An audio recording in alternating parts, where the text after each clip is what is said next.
So thank you everyone for joining us today. My name is Sophie and I'm joined by my colleague Rosie, who you should be able to see on screen at the moment.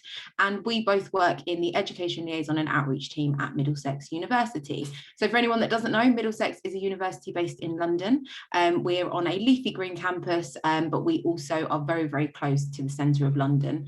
And as a landmark, we're very close to places like Camden and Brent Cross and Wembley. So if you don't know a lot about us, then do check out our website, mdx.ac.uk, or come along to more of these sessions to find out a little bit more. So today's session is around helping you to find your uni match. So think of Rosie and I as your matchmakers for this evening. We're going to be going through how to kind of work out whether a course is right for you, or whether an actual university is the right place for you. Any questions that you've got during this session, please do pop them in the Q&A box at the bottom of your screen. We'll answer those as we go, and if we're not able to answer your question as we're going through, if there are lots of questions coming through, that is, then we'll have some time at the end for a Q&A where we'll be able to answer your questions for you there. All right, so I'm going to get started. So what we're going to cover today, we'll be looking at actually what is higher education, what options are available to you, the types of undergraduate degrees that are available to you, why would you actually choose to go to university or study in higher education, finding your university and course match, looking at how you can apply, and then we'll have the Q&A at the end. Oh, okay, so hi guys. So I'm Rosie, as Sophie mentioned, and we are here to help you. So don't forget to pop those questions in the chat. I'm also joined by my dog Lottie, by the way. Just small disclaimer, she's very barky, so I'm really sorry if she does bark. I will pass over to Sophie and mute myself so you don't have to listen to that. Cool. Okay. So first of all, what is higher education? So this generally refers to university level education. So you finish maybe your A-levels or BTEC at 18, and then you might want to study or carry on doing some studies afterwards. That is called higher education, basically. You can normally choose a subject that you love, that you want to explore and learn more about, or maybe you've got like a career goal and you know what you want to do and you need to go to university to study to get into that career. So there's lots of different reasons, and we'll talk a little bit more about those in a minute. You can also work and study with a degree apprenticeship. Again, we'll go into those in a bit more detail, but it's kind of like a earn whilst you learn kind of scenario. Those are really popular at the moment, but they are also very, very competitive. But like I say, we'll go into some more detail in a minute.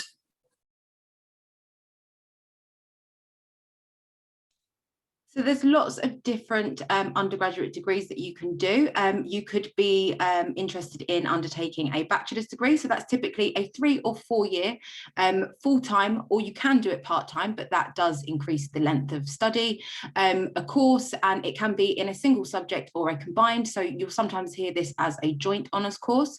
And in some cases, there's an opportunity to take on a year in industry or a placement year as part of your undergraduate degree.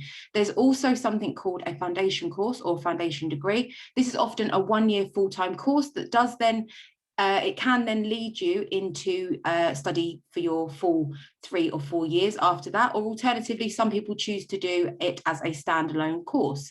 There is a number of different reasons why someone might choose to do a foundation degree or a foundation course, and it could be because you don't meet the grades and you need to take on the foundation course in order to gain entry onto the bachelor's programme.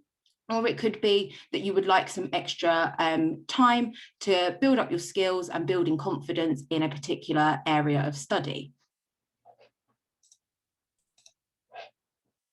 Cool. Okay, so as I mentioned earlier, there's something called degree apprenticeships. Now, these are really, really attractive to young people who maybe want to gain some experience in an actual industry or also earn a salary whilst you're learning. As I did mention, these are super competitive. You actually have to apply to the employer directly. You don't apply through UCAS, which is the general body that you normally apply to universities for. So you have to really know what you want to do and work on your application to make sure you stand out. But one of the reasons why they're so popular is because there's no tuition fee loan needed.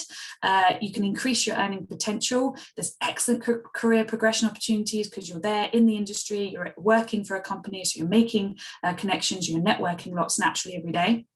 You can also develop your capabilities at work as you study, because you're getting all of that invaluable work experience. You're also given a workplace mentor as well, so you can get loads of really good guidance from them and ask them all of your questions. And obviously you will achieve a degree that's directly relevant to your chosen profession. So you're going to come out finishing a degree apprenticeship with work experience, which is gold dust at the moment, as well as a degree. There's some really good websites that you can have a look if you want to find out more. One of our favourite ones to recommend to students is called Rate My Apprenticeship. So just have a look on there, and there's fantastic loads of different degree apprenticeships that you can browse and see if there's one that suits you. Also, shameless plug, we have a session on Wednesday where we'll be discussing degree apprenticeships versus traditional degrees, and that's an opportunity for you to hear from 2 students. So one student is studying a degree apprenticeship with Middlesex, and another one is studying on a traditional degree, and just to hear kind of what their similarities and differences are as part of the courses that they're studying. And it's a really, really good opportunity for anyone who's kind of undecided about what they might want to do next. Yeah, 100%. Thanks, Soph. So, because we don't want to talk at you for this whole presentation, we have a little exercise to do, and we want to hear from you. So I'm going to pop up a poll onto your screens now, and it will be good to understand why you are deciding to go to university, whether that be a degree apprenticeship or a traditional degree.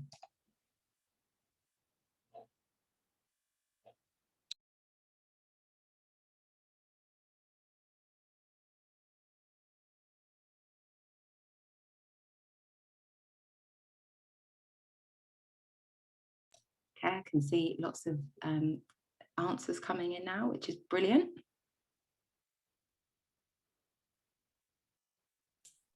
Okay, we've nearly got a full house for voting. Just a few more to go.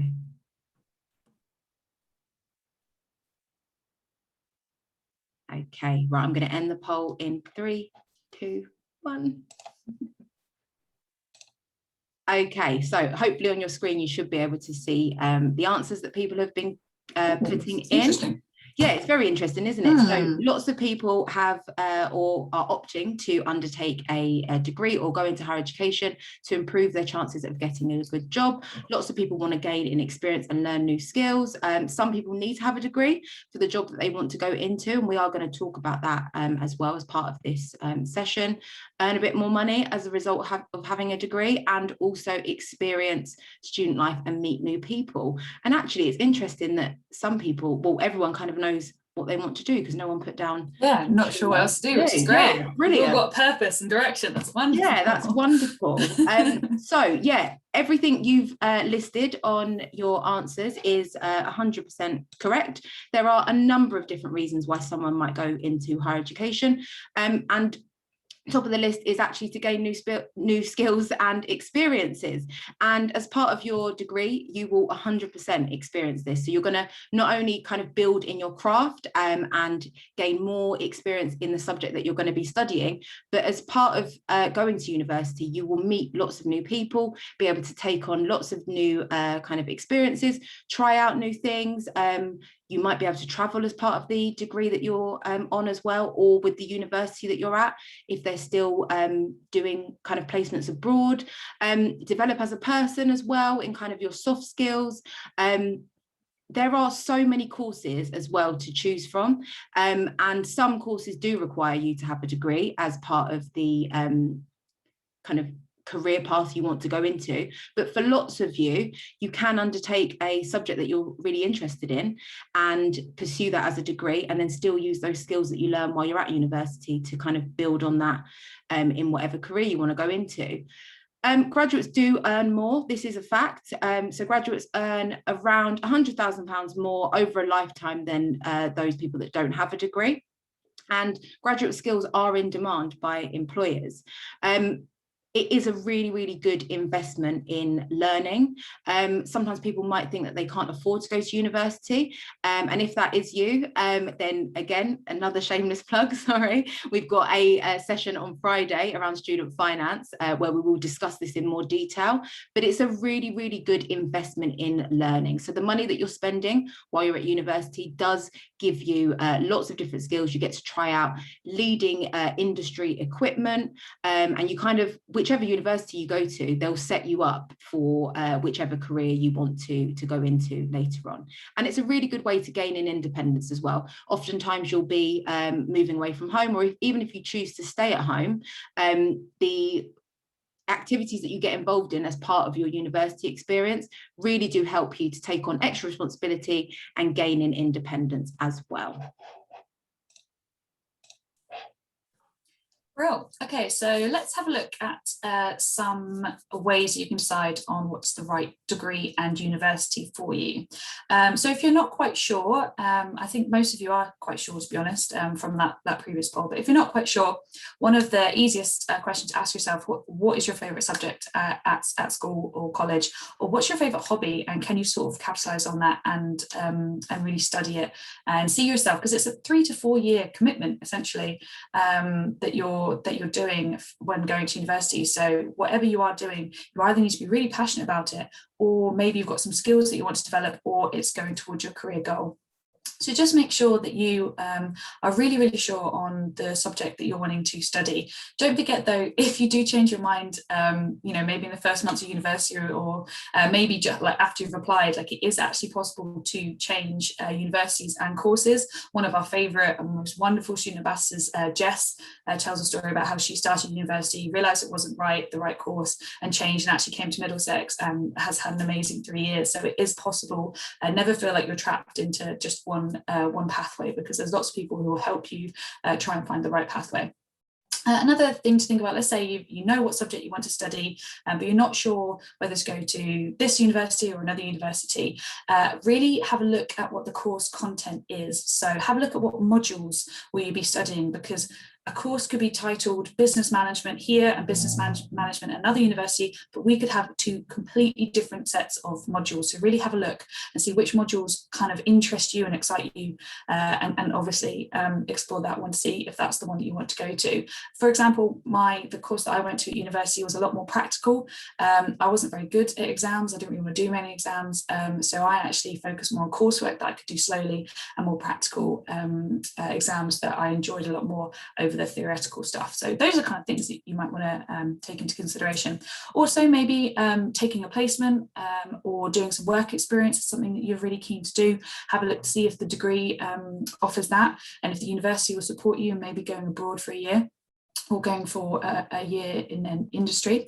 And have a look, really ask the question, will my degree help me achieve my chosen career goals? Because some universities, ours definitely really focuses on getting you sort of job ready, and really helping you hone the skills that you learn at university, and help them turn them into transferable skills for when you're looking for a job. So those are just a few things to get you started.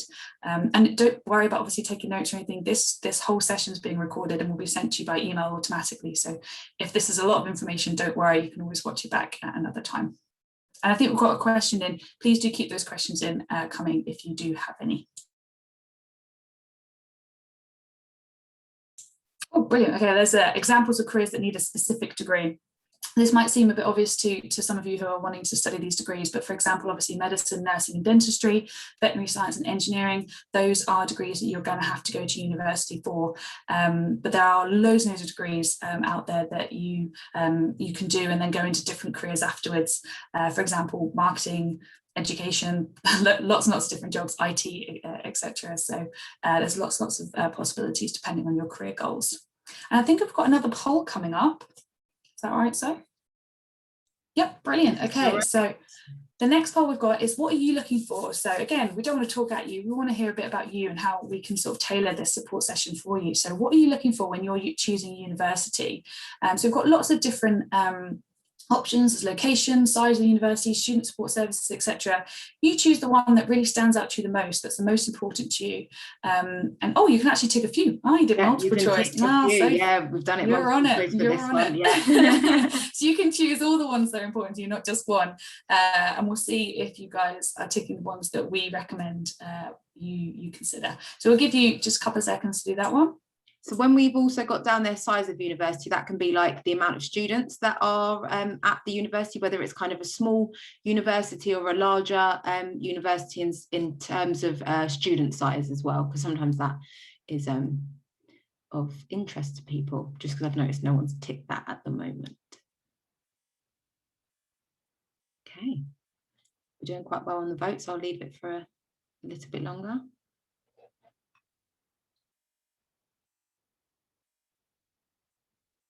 Okay, right, I'm going to end the poll in 3, 2, 1. Okay, so the winner is location. Just and student satisfaction. And they're really, really good. Really, really good points to make note of, definitely. So let me pop up on the screen the sorts of things that we would suggest you take into account when you are considering your university choices. So yeah, absolutely, the location is one of the top things that we've put up there. You need to decide really whether you want to be kind of close to home, further away from home, whether you want to be in a city, whether you want to be in a town or more countryside. What's your preference? Where do you think you'll be most comfortable? Universities really do vary, and that's why it's really important if you are considering a university, you can visit them virtually at the moment due to COVID, but lots of places, as restrictions are opening and easing, you are able to go and visit those universities for small campus tours, or I think in the kind of near future, you'll be able to go onto campus for larger events, and that will really give you an idea about what the university is like, where it is, how long it might take you to get home, all of those sorts of things. You know, as examples, there are lots of universities that will say they are in a or near a major city, but actually when you look at the location or go to the location, there may be 5, 6, 7 miles away from the actual city centre, which can be quite a big thing to kind of consider. Lots of you have put down the support services or university ranking, student satisfaction. So yeah, they're all really, really important as well. There are tons of university rankings to look at, and you can kind of get bogged down in all of them. One of the best ones to look at is actually the student satisfaction. What are students saying? How do they feel when they're at that university?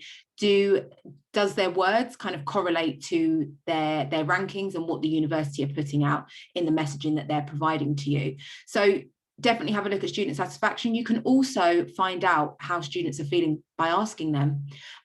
There's loads of different options available for getting involved and getting in touch with students. When you do your virtual visits or your on-campus visits, they'll often have student ambassadors there for you to be able to talk to. They'll provide their honest opinion about how it is to be at that university. There's also chat services available. So we have a platform at Middlesex called UniBuddy, and so do other universities as well. And that matches you up with a student on a course that is the same or very, very similar to you.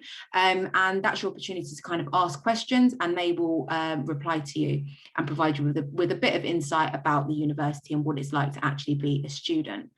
Also, what support is available as well. I'm glad that actually that lots of people did put down the support services, because that's really, really important, especially in light of everything that's happened at the moment. How does that university support you in times of need? So that's something to ask, and you can do that at open events again, or kind of smaller events. Lots of the support services will be on UniBuddy, or they'll advertise their email address or phone number. You can just ask the questions about what is available. So, you know, are there kind of like fees and funding support available? Is there academic support available for you as well?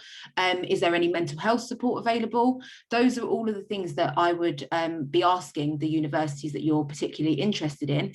As well as this, if you have a learning disability or a learning difficulty, what support can that university put in place for you? There are pots of money that you can access, that everyone can access in the whole of the country, but how does that university go above and beyond to make sure that you feel as comfortable and that this university is the kind of right fit for you?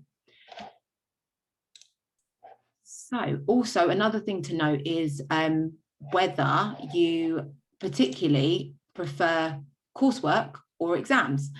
Some universities will have the option, and this is what Rosie said earlier about looking at the modules. You'll be able to see whether there is coursework modules or exam modules. So can your university offer you the option to take a coursework section or a coursework module in place of doing an exam? So if you prefer to write and write longer essays and do coursework, then sit an exam. Maybe that's not your strong point. is there the option to do that? And vice versa, if exams are your strong point and coursework isn't, can you take an optional exam as opposed to a coursework module? All of those things are things to kind of look at when you are considering which university you want to go to. And also, what clubs and societies can you get involved in as well? What sort of social activities are there? And what's their social media saying? Do you follow that university? And does their kind of messaging and their content that they're putting out there kind of resonate with you? And does it align to your goals and what you want to get out of attending that university? Don't know if Rosie, you've got anything to add? I've covered it all. I don't think so. I think you've been very thorough. Great. Cool. Okay, so just to kind of summarize everything we've been saying, so the top tips, if you remember anything, is these 4. So location and campus, make sure you compare those ones and make sure that it is commutable and affordable for you to get to, and the campus, you like the campus, and it offers some great accommodation as well. I don't think we've mentioned accommodation yet. So if you're wanting to obviously leave home and live next to uni or on campus, etc., it's really, really important to check out what accommodation is available, and that might just tip the scales on what university you choose. Living costs in the area, obviously, as everyone knows, London is a little bit pricier than quite a lot of other places. So maybe you prefer to, if your family lives in London, you prefer to stay in London, go to a London university and commute, and you might be able to reduce your costs there a little bit. But just remember that obviously big cities are a bit more expensive. Again, the plugging into a student finance session that we have on Friday does actually talk about the maintenance loans that you can get to help cover your costs whilst you're at university, and those maintenance loans do actually vary depending on where you are in the country. So if you want to find out more about that, do join us at 4 p.m. on Friday. And obviously travel to and from university, how easy is it to get to? So just have a think about all those things. I know there's loads of things to consider when you're looking at university, but those are our 4 top tips when you're thinking about location and stuff. So amazing. So we spoke a little bit about student support. At Middlesex, our student support team are called SWAT, so the Student Welfare and Advice Team, and they help with loads of different things. So if you've got any issues with housing, or you need some support with money management, if you've got any visa queries or any immigration matters, or you need a fee assessment query, for instance, or you need mental health support or academic support, the student support service are there to kind of help with all of that. And as I said before, that is one of the most important things that you should look at when you are considering your university, because you never know when you might need a bit of extra support. And actually just asking them what is available and how that kind of works, how you can access it, is really, really good to know, because you never know when you might need it. So I think there was a question, I might as well answer it during this as well. I think it said, how does Middlesex assess its students? So if you're talking about if you have a disability or a learning difficulty, then we will assess you kind of on a personal basis, and work out what you need, and then work with you, and if you've applied for the DSA, to make sure that you get the right equipment, and any needs assessments that you need doing. They happen at the moment virtually, but they might hopefully go back to being a face-to-face assessment once restrictions have eased a little bit more. If you go back onto our YouTube channel, which I think we can put the details up after, we have a on-demand an on-demand stream from a few months ago, where the head of the disabilities team talks through how it works, what support is available for you, goes through a few scenarios, and just kind of talks through how it all works for having a needs assessment done for your studies with us. And you can also do this kind of before you confirm your place as well, just to get an idea about what can be put in place for you, so that it's not too stressful when the time comes for you to confirm your place. Cool. Okay, we're getting there, guys. So don't forget, if you do have questions, pop them in and we will try and answer them all at the end. So basically, do your research. Really, really key to deciding which university and course you want to go to. We do have this Jones Higher Education resource if you want it. It's very, very similar to the free what was it called, virtual goodie bag that you guys will have received in your emails. It's also on the webpage as well, the Getting to Uni webpage. Basically, it takes you step by step through your journey. You can download your workbooks, you can download those kinds of guides, and it will just help you to research, and it'll give you a checklist as well. So you don't have to reinvent the wheel. You can just follow the guide and do your research. But things that we recommend, obviously virtual open days. All the universities are having them at the moment instead of doing the face-to-face at the moment. Lectures, you can attend taster lectures. We run quite a few taster lectures. We've got loads this week. If you're interested in a specific subject, have a look. We probably have got a taster lecture on it this week at some point, and they're all being recorded on our YouTube channel as well, so you can always watch back. Loads of events that universities are throwing just to try and show you guys what it's like to study there. Comparing websites and social channels, can't stress this enough. Really, really important to see how the universities have adapted in the pandemic, how they are really trying to showcase their virtual communities, and how they're basically going to best support you when you join them. So comparing websites and social channels is a really good way of gauging sort of just how on it are they really. Talking to students, as Sophie's mentioned, going to Uni Buddy. Literally, no one's going to understand the subject or the lecturers or the campus or the university as well as our students. So chatting to them and asking them what it's like on a Uni Buddy platform is the best way to get a good idea of what the course is like. And as I've mentioned, use our checklists and use our toolkit, use the goodie bag, and you can't go wrong really. Just follow the step-by-step guide, and you should have done plenty of research to feel good about whichever course or university you choose.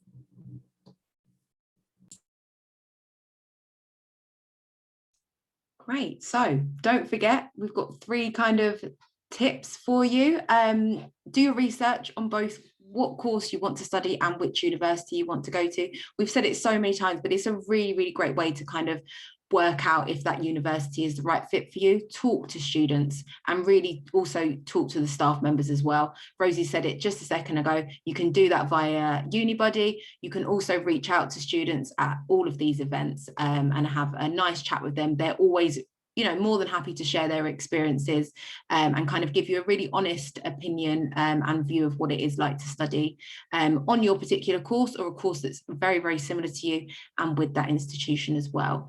And going to university is a really, really good opportunity. Rosie and I both went to university, and I would say it was one of the best things I've ever done in my life. It gave us the opportunity to kind of experience new things, and it will to you as well if you choose that is the right thing for you. You'll get to meet new people and maybe make friends for life as well. You get a bond with people at your particular university that you go to, and also you'll learn skills that will not only help you kind of in the here and now, but later on in life as well. You're going to develop as a person and develop in both the kind of soft skills as well as the skills that will help progress you in your career. Yeah, I think it's something worth noting that a lot of people say, oh, what's the point in getting a degree now? Like everyone has a degree, like it's kind of been cheapened or et cetera. But I think that, as Sophie's just mentioned, the real thing to think about is, okay, yes, you could just go to university and just get a degree, and maybe that's like quite similar to what other people do. But if you go to university and squeeze like every opportunity, really use that time to like gain experience and skills and like graduate with all of that experience behind you, you're still going to stand out. Like what, I don't care what other people, like whatever anyone else says, like going to university, it's not just about the degree, it's about everything else that you learn as well. So just to remember that if anyone says that to you, knock on with that. Cool. Are we almost, I think, yes, we're almost there. Brilliant. Okay. Oh, so now's the time for the live Q&A. We can obviously, we'll get around to some of the questions, so please do keep coming in. There's some really good ones I can spot already.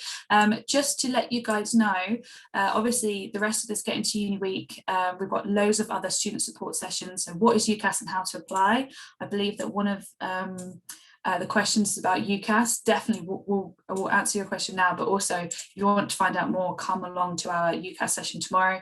We can help you with the personal statements. That's arguably one of the most important parts of your university application. It's your chance to sort of shine and show why you should get into the university, what makes you a great student. And we do quite a fun like personal statement workshop where we analyse and pretend that celebrities are going to university, and we analyse their personal statements. We put you guys in the admissions hot seat, so do come along to that. Obviously, we've got apprenticeships versus degrees. We've got how you can get job ready at university. I'll get there. And obviously student finance as well. Everything's on the Get Into Uni website, and you should have loads of links to that in your emails already. So let's get into answering some of these questions. I'm going to dive into the first one, if that's all right, Soph. So is it possible for a French student to do a master's on communication at Middlesex? Yes, it is. I did have a quick look just to check. We've got a corporate and marketing communications master's that you can study. The university, I think it depends on if you're an international student or if you are a French student who's living in the UK, and if you've got settlement status. You might just want to clarify, but for more specific international student support, I'd recommend going to our webpage. I'll pop it in I'll type in the answer as well. And there's actually a live chat, and you can ask specifically our admissions team that questions, because they'll be better equipped to advise you on whether or not you'd be able to come to the UK and study, or if you're already in here. So I'll just pop that link in. Absolutely. So the next one says, I think this is supposed to say BTEC, so it says, what to do if studying a BTEC gives you limited options on degree choices. Most universities, or lots of universities now, will kind of be looking at tariff points as well as grades. So you may find, and I would just say, whichever university you're particularly interested in, go onto their website and look at the entry requirements in more detail, because a lot of the time you don't necessarily have to have studied that particular course in order to go on to a different degree. You might be able to kind of mix and match. If you've done a particular science BTEC, then it's likely that you'll need to use that to go on to a science degree. But if your BTEC is in something quite general and that can be easily adapted, you may be able to move on to a different course on a subject that you are interested in. I would suggest talking to the admissions teams directly at your chosen universities and just asking them whether or not they would accept you with the BTEC that you are presenting at the moment. Do you want me to do the next one around putting in? Yeah, go for it.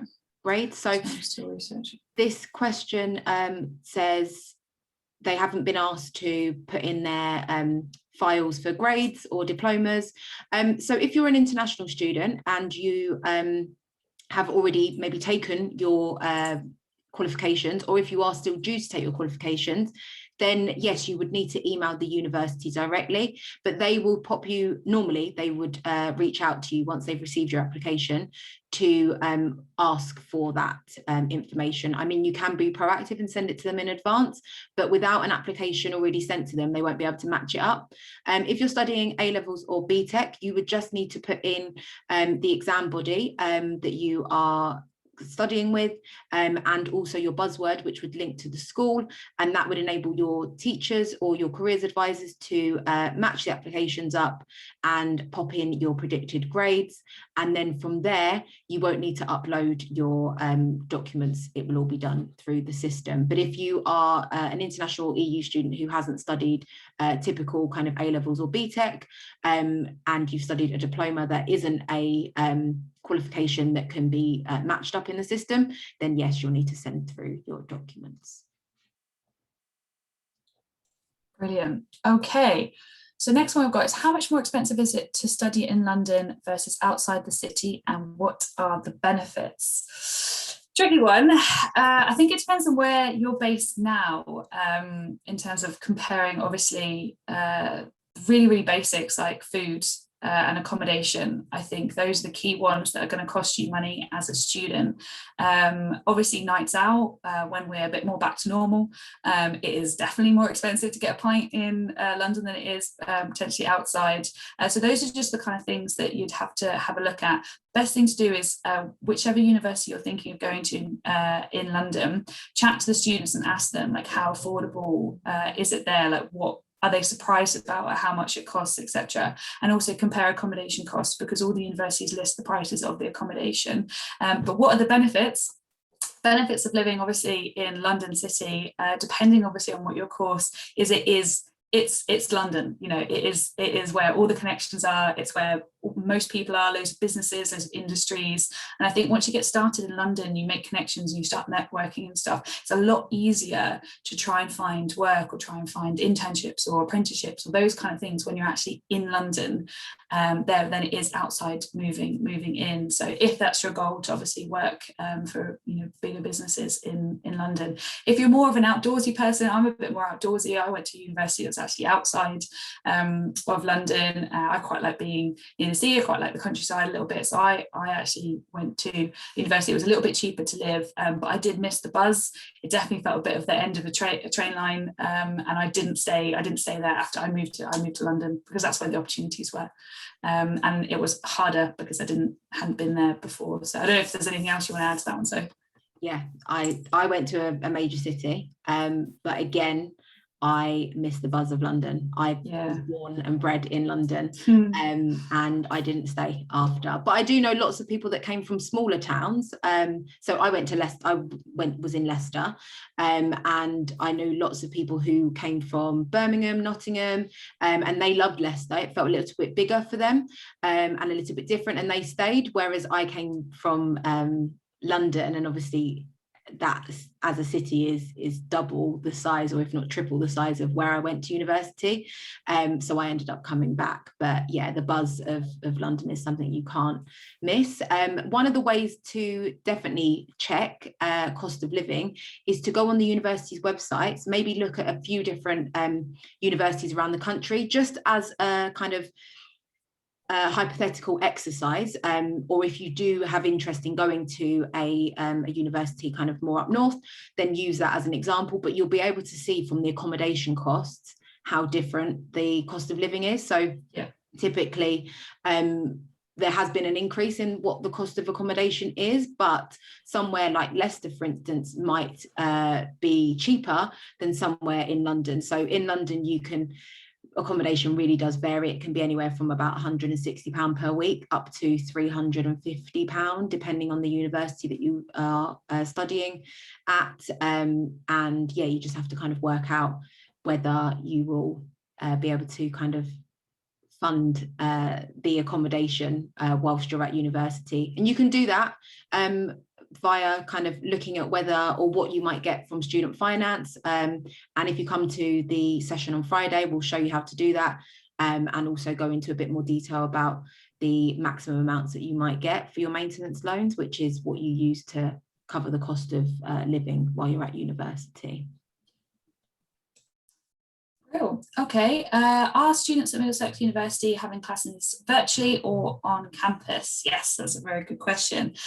So you'll probably hear this term a lot. It's called a blended learning approach, and that is what we are going for at Middlesex. So from September, basically what they're trying to do is do a mix of both. Obviously, everything according to the latest government guidelines, because as we all know, it does change quite quickly. But for certain subjects, you will have some virtual sessions, and then maybe for some smaller group activities, or a small class, you might have one in face-to-face, one a week or once a fortnight, completely depending on your course and lecturers. Obviously there are some subjects like nursing and midwifery where you will have to go onto campus, and they have been going onto campus, I think pretty much throughout the whole pandemic, haven't they, Sophie? And they have been scheduling, so it's on rotas, much smaller classes. Obviously, everyone's having to wear or be as safe as possible with PPE.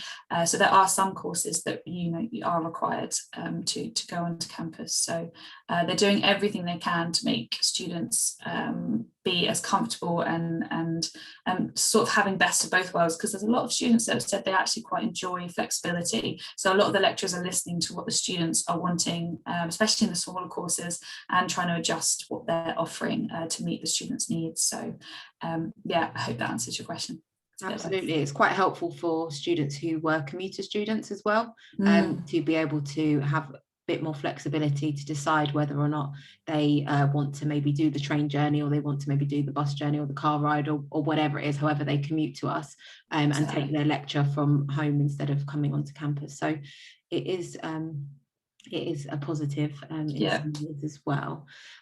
Speaking of being able to kind of be on campus, see the campus. There was a question here around, will there be an open day where we can actually come to the university? So there isn't a date set for our next open event yet. And because we don't know when the date is, we don't necessarily know exactly how it's going to run, but there are lots of opportunities to come and visit the campus physically. So we run on campus tours, and they run every Wednesday, and you can just book on via mdx.ac.uk, and that will give you an opportunity to come along, see the buildings. You go around in very, very small groups, so it's all safe and secure. You are required to wear your masks, and you have a student ambassador who takes you around and kind of shows you the buildings. You can go around the outside and in some of the buildings as well, and it just gives you a feel for what the university is like. But yes, hopefully in the new academic year, when we have our next open event,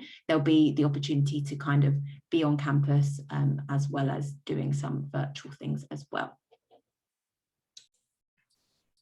Real. Okay, so I'm going to take this one from Amy, which says, is criminology a competitive subject to get into and or getting employment after university?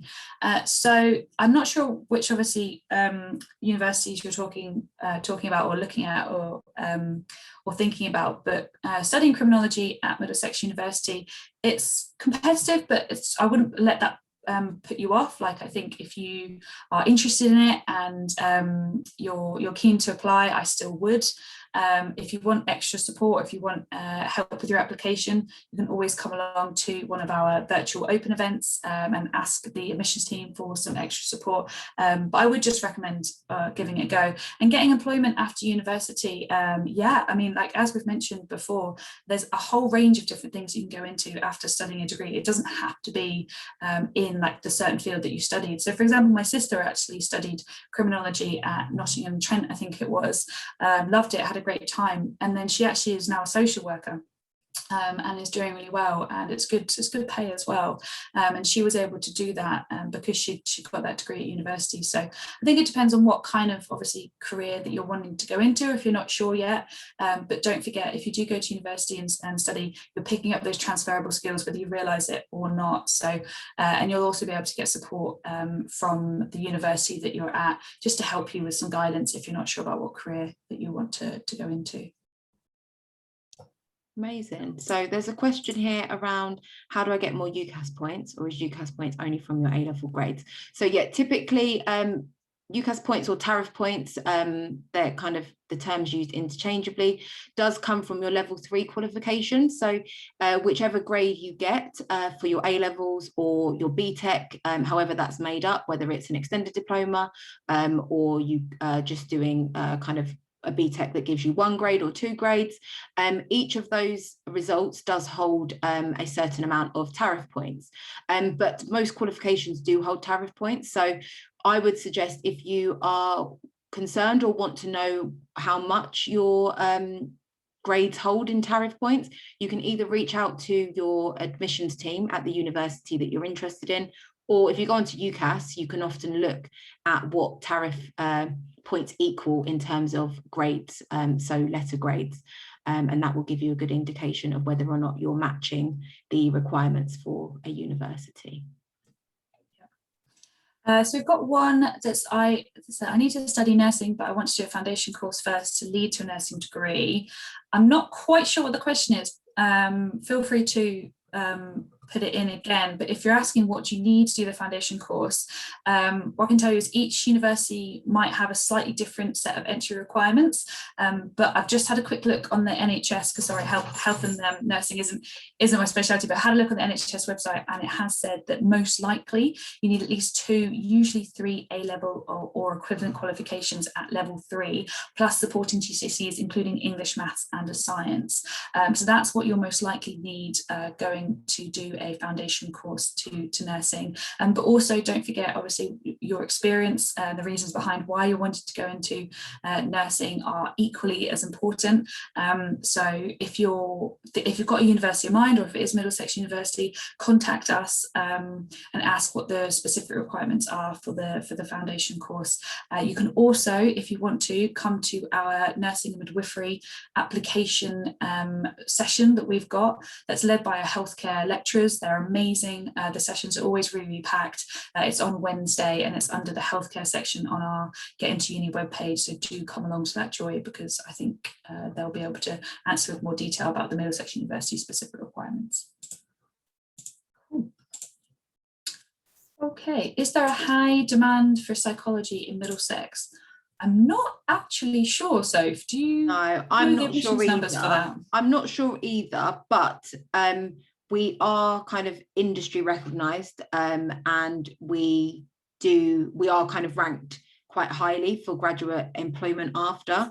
So I would say yes, but it doesn't kind of stop you, as we've got, I think there's 7. I'm just having a look on the webpage now. I think there's 7 undergraduate psychology courses, from kind of just studying single honours psychology to psychology with other subjects as well. So there is lots of opportunity to study a psychology course at Middlesex.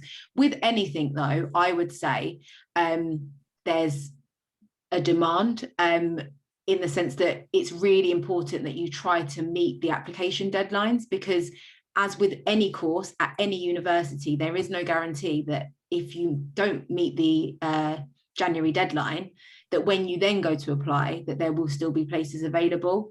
So if you apply by the equal consideration deadline, then your application will be considered equally against everybody else's, and that will give you the fairest chance of gaining a place on a particular programme.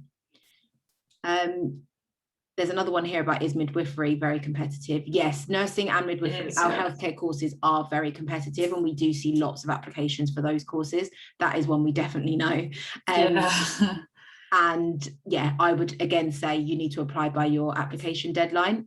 Not forgetting, if you're with a school or college, they will also have their own deadlines. So don't just take the January deadlines as kind of gold. You need to work with your school and college to make sure that you meet their deadlines, which are often about a month in advance, and before your Christmas holidays, even the start of December in some cases, so that your teachers and advisors have enough time to write the references and make sure that your application is as good as it can be, check everything over, and then it gets sent off by the January deadline. So do make a note of what they are with your school as well. If you want like a bit of a bit extra support with that, do, as we've mentioned, come to the preparing for your nursing and midwifery interview session we've got on the Wednesday, but also what is in the Get Into Uni virtual goodie bag. In the nursing midwifery section is a link to our free workbook, and that basically goes through step by step all of the criteria and all of the questions you're most likely to be asked in an interview, and that will give you a really good idea of what they're looking for in a potential student. So if you want to get a bit of a head start with that, go onto the virtual goodie bag and have a look at that guide, because it's really helpful. Ooh. Okay, I've got a couple more coming in. This is great. So I saw this one earlier. Does Middlesex take students from IB schools? And that's the International Baccalaureate, isn't it? So yeah, so that is a international specific question. Maybe best for the admissions team, do you reckon? I would just double check, but I do believe, one second, I'm just having a we do take International Baccalaureate. So you must have passed the full IB, but in some cases you're going to need to get certain grades in different subjects, because you do a lot of subjects as part of the diploma. But yeah, we do take it. If you go onto mdx.ac.uk and go and just type in entry requirements, it will come up with a page saying entry requirements for undergraduates, and anyone who's studying a kind of non-typical level 3 requirement, so anything that's not A levels or BTEC, your requirements will be on there, and that's just the general requirements. So you do need to take that with a pinch of salt, because if you're studying something that does require maybe like maths or English or particular science, then you are going to need some subject specific requirements as well. So we've got one: can you defer your application by a year at Middlesex University, example if you want to take a gap year? So I believe it is possible. However, you would need to contact your the course director to make sure that it is possible. Some courses might be that you might not be able to. For example, as we've mentioned, nursing midwifery might be super competitive, and then it might not be able to guarantee your place next year. So it just completely depends on the course. So before you defer anything, please do talk to us, talk to the course director, and just make sure that you're able to. But people do defer quite often for all sorts of reasons, so it is possible. Cool. Okay, so is computer science as competitive? I think if you mean as competitive as nursing midwifery, no, I would say it's not as competitive. Nursing midwifery is pretty much like the most competitive course that we do at Middlesex, and computer science, I believe, is like a growing degree. So I think yeah, I wouldn't be so worried about applying for computer science as I would be for nursing midwifery. Obviously, still try and smash your application and try and do all your research to make sure you're going for the right course. But yeah, I think go for it. Go and apply.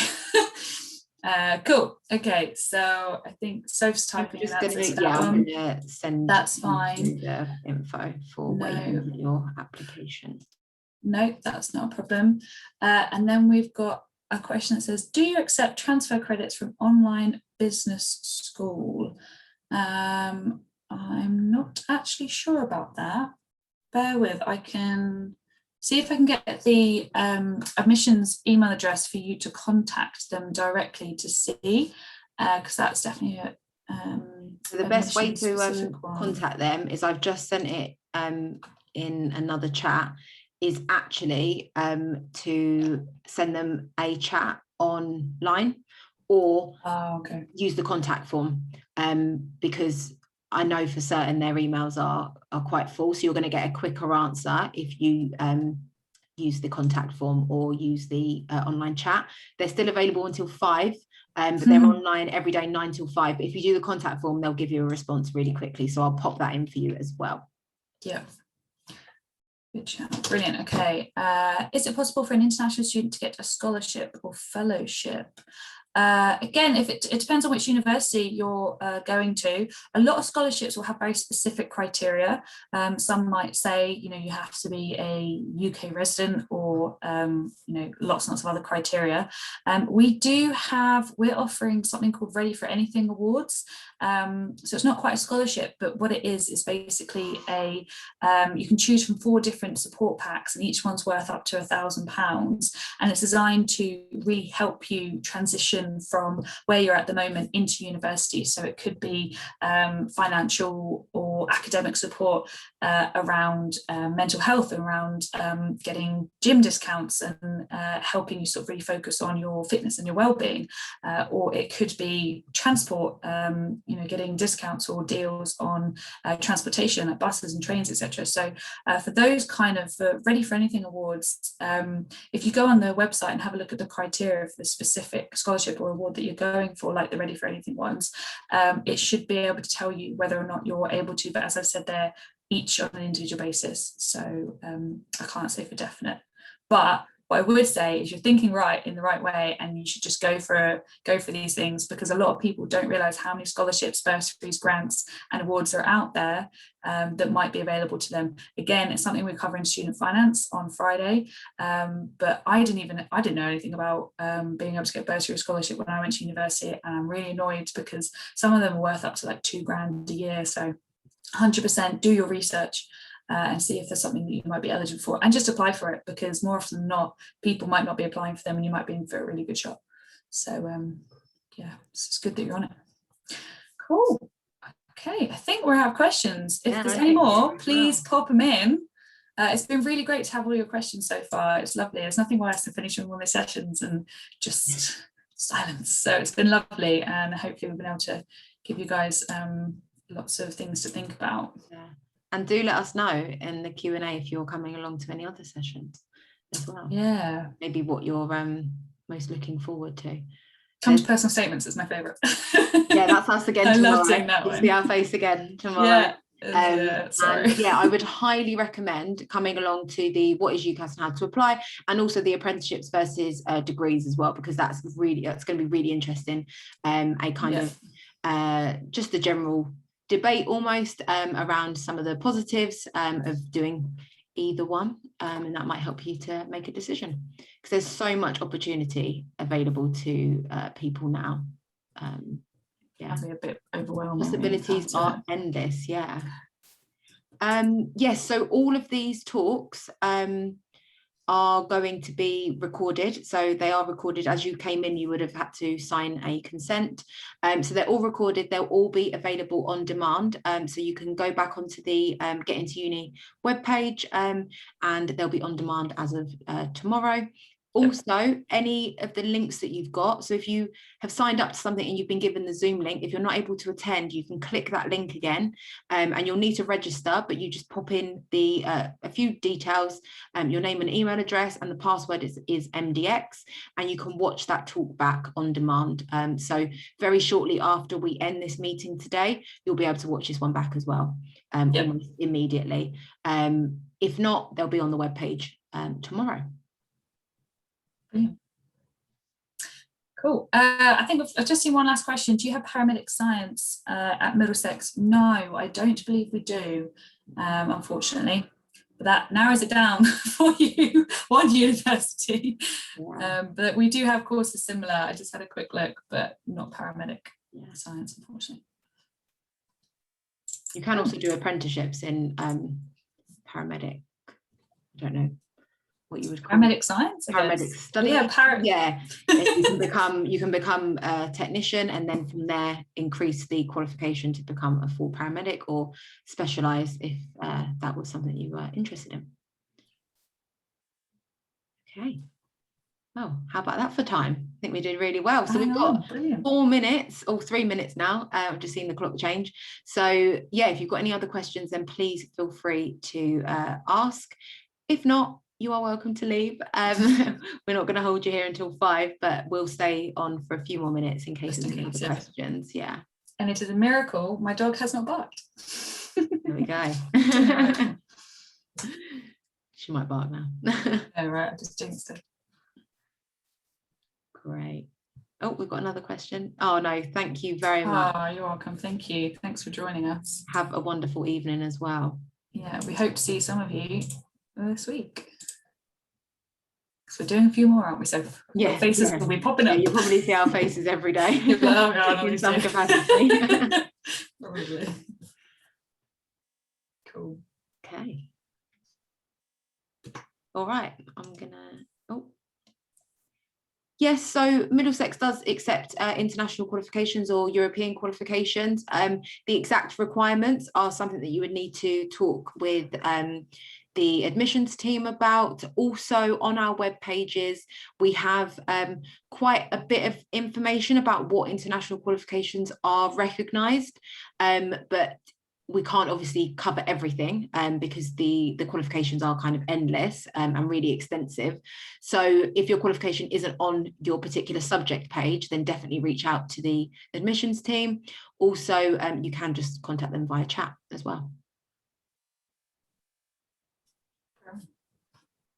Super sneaky last question that just snuck in there. Yeah, good job we did hold on, isn't it? No, it's good. It's good. It's good. Okay, right. Cool. I might end the meeting then. Brilliant. I think everyone's leaving. So yeah, thank you once again. Really appreciate your time. And thanks for joining Rosie and I for your uni match. Best Take care, everyone. Bye. Bye.